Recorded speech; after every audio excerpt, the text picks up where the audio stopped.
Mas Citra, ini ada komitmen yang baik dari pemerintah ya, BUMN diajak untuk ngumpulin duit biar kelihatan lah itu duit nggak ngecer-ngecer.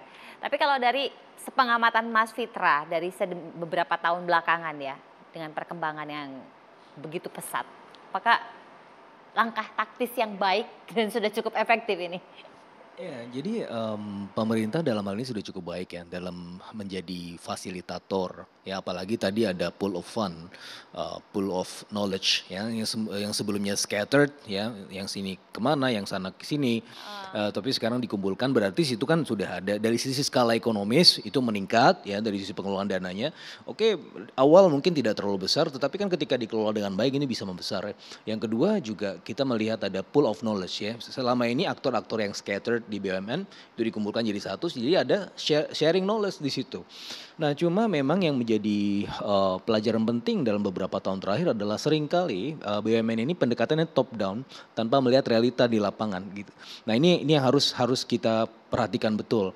Jangan sampai kemudian itu merusak ekosistemnya.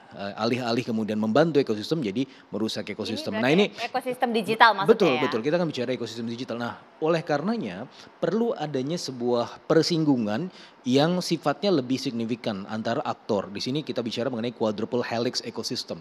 Di sini ada pemerintah sebagai fasilitator, kemudian ada universitas tempat saya di UI misalnya, kemudian ada komunitasnya juga harus diajak ngomong ya. Dan ada industrinya gitu ya. Semua harus jadi satu dalam sebuah pool kolaborasi. Jadi ini adalah kolaborasi, bukan hanya kompetisi. Nah, seringkali BUMN, perilaku dari BUMN itu lebih meng-crowd out ya pelaku di sektor real. Nah, ini yang kita harus pindai dari jauh dan sedari awal supaya ini tidak terjadi. Ya, pendekatan-pendekatan top down yang maunya gua begini itu harus kemudian dihilangkan dan dihindari, harus lebih banyak berkecimpung dengan para aktor di lapangan. Nah, ini yang saya rasa perlu Tapi dilakukan. kan tadi clear disampaikan bahwa Ya. hanya invest money aja. Iya, tapi kan Jadi harus hanya ada a half knowledge, part yang harus disampaikan. ada know-how-nya juga. Tadi sudah Kita coba dibicarakan tanya. mengenai bisnis model, ya. Kita coba tanya Mas Arya, Ya, harus ada keterikatan, persinggungan. Tapi kalau cuman invest saja, injek uang aja, maka tidak akan terjalin persinggungan itu, Mas Arya. gini. Tadi saya perlu tambahkan juga ya, yang ada itu adalah Bank Mandiri juga ikutan, Bank BNI juga ikutan ya, ada beberapa ya yang masuk. Pertamina malah nggak ikut masuk, yang ada Telkom atau Telkomsel. Tapi gini, eh, ini semua teman-teman yang masuk ini, yang bergabung ini adalah yang sudah selama ini juga udah ikutan gitu, Oke. sebagai funding gitu di startup-startup yang ada. Telkom dengan MBI-nya, Telkomsel juga begitu, kemudian Mandiri Capital juga ada, BRI Ventures juga ada. Jadi mereka ini selama ini sudah masuk dan ikut menggeluti dunia itu gitu. Jadi ini sebenarnya bukan dunia baru bagi anak-anak perusahaannya BUMN untuk masuk ke startup. Nah, tapi sekarang itu selama ini kan scatter dia. Makanya kita gabungkan. Jadi ini adalah pemain-pemainnya BUMN yang selama ini udah hidup juga sama mereka, masuk juga dalam ekosistem mereka gitu. Jadi sudah gabung juga dengan mereka, udah punya keterikatan dengan mereka, udah hidup bersama-sama dengan mereka. Nah, cuma selama ini kan sendiri ini. Makanya kita gabungkan. Dan yang ngelola pun bukan orang-orang baru juga. Ini adalah orang-orang yang selama ini juga sudah mengelola startup-startup ini gitu. Cuma dulu kan mereka punya kapasitasnya kan, kapasitas anggarannya kan tidak begitu besar juga. Tapi setelah digabungkan, ini kan jadi besar.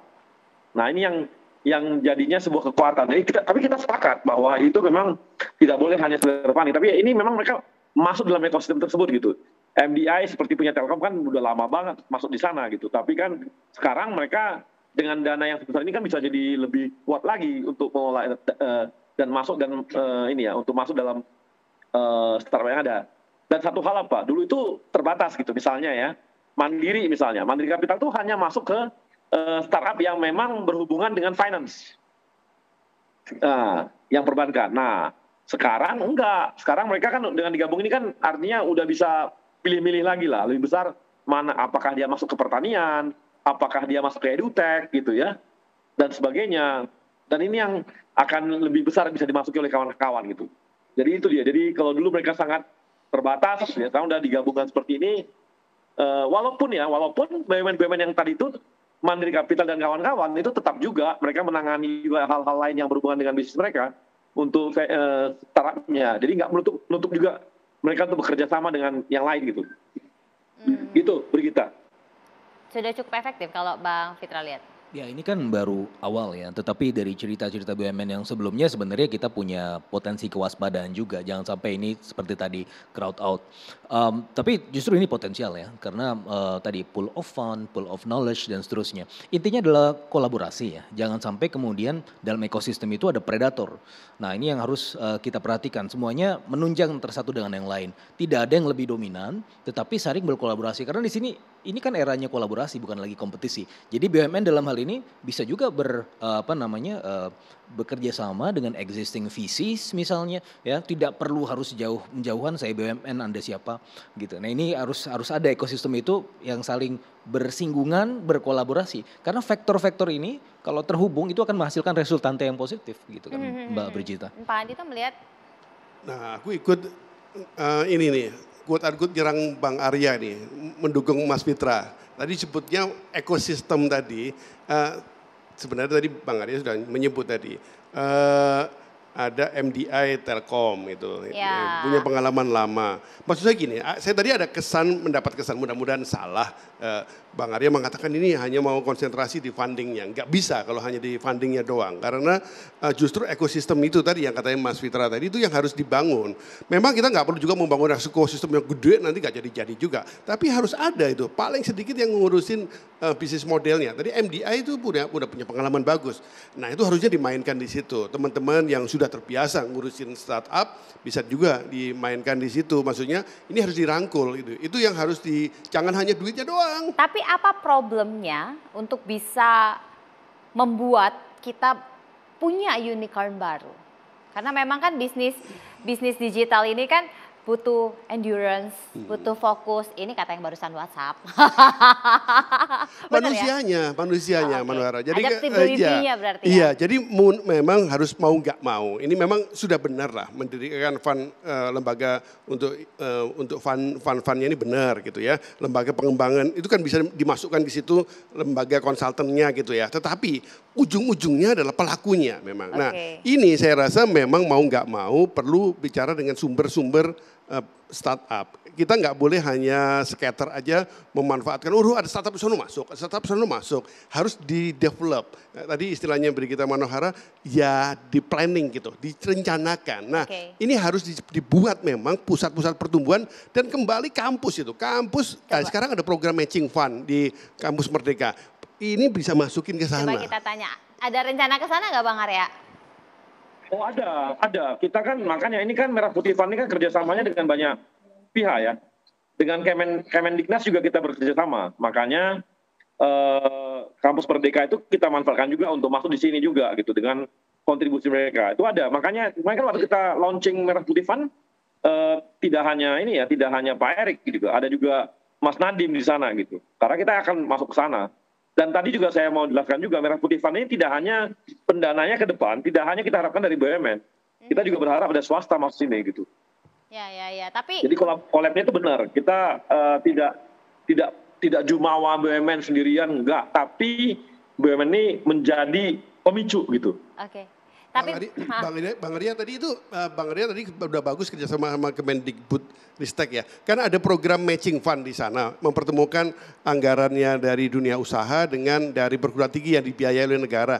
Nah saya usul ini fund yang baru ini juga masuk ke sana Bang. Karena saya lihat sekarang ini sudah banyak kampus-kampus itu punya embrio startup. Yang daripada kita bikin yang baru dan itu sudah ada gitu. Dan sudah diemong oleh kampusnya. Ini kalau dimasukin sama dana ini luar biasa Bang.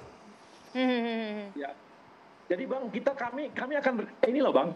Kita akan rally ke daerah-daerah nih, ke kampus-kampus. Ya, betul. Mantap. Jadi kita akan rally Bang. Jadi kerjasamanya kita ajak Kemendiknas untuk masuk ke sana, kita gabung sama mereka juga. Kita akan rally Bang, ke kampus-kampus Bang sama mereka.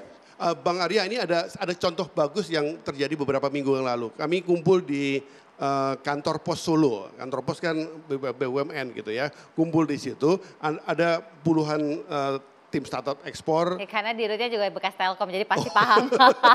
Iya, jadi ada kumpulan, ada beberapa tim startup ekspor kumpul di sana, kemudian ada diresmikan program kolaborasi waktu itu.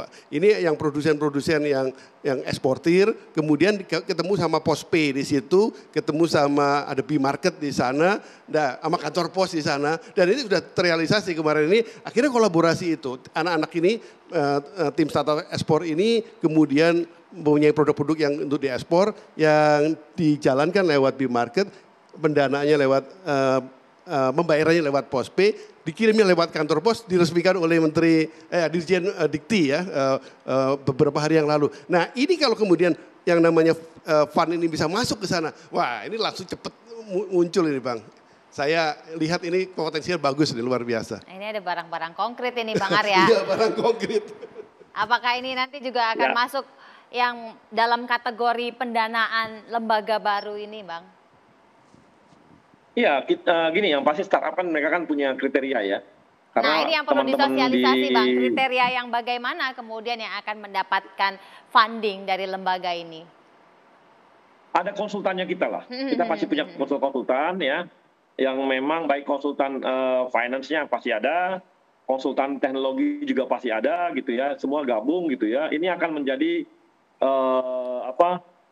sebagai pembaca yang mana yang mau akan diambil itu mereka akan masuk ke sana gitu. Jadi kita juga tidak bisa juga jor-joran semua, nggak bisa juga, itu nggak benar juga. Makanya akan perusahaannya akan didampingi oleh konsultan-konsultan juga gitu. Iya. Nanti mereka yang punya acuan-acuan gitu. Berarti belum ada spesifikasi mana sih yang mau difokuskan untuk didorong, untuk didukung, misalnya yang khusus spesifik ekspor atau yang khusus spesifik apa, belum ada ya Bang?